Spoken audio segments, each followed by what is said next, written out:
Yeah. Mta vibes.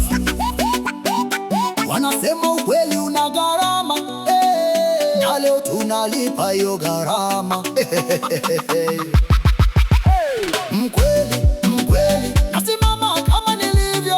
Ukitaka ukose kila kitu, kuwa mkweli kwenye kila kitu. Wataniacha, watanipinga, watanifungia milango, lakini roho yangu huru, haina deni ya uongo.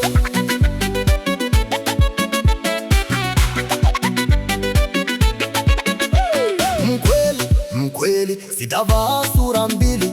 Ni bora nipoteze vyote kuliko kuishi kwa hila. Kesho yangu itajengwa juu ya haki iliyo safi. Maumivu ya ukweli leo, kesho yanageuka kuwa ushindi. Niliposimama kusema yale yaliyo moyoni, wengi waligeuka wakaniita mkorofi. Nikaongea wazi bila kupaka sukari, wakasema sina adabu, sina heshima kabisa.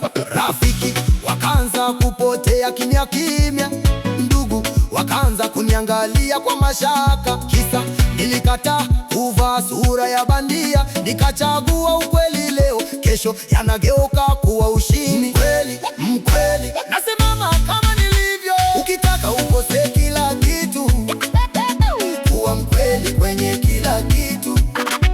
Wataniacha, watanipinga, watanifungia milango, lakini roho yangu huru, haina deni ya uongo.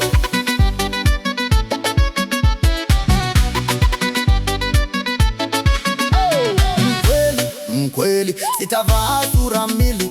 Ni bora nipoteze vyote kuliko kuishi kwa hila. Kesho yangu itajengwa juu ya haki iliyo safi. Maumivu ya ukweli leo, kesho yanageuka kuwa ushindi. Nimeona wengi wanaishi pa kujipendekeza, maneno matamu lakini mioyo imejaa hila. Wanaigiza tabasamu kila wanapokutana, lakini nyuma wanapanga jinsi ya kukuangusha.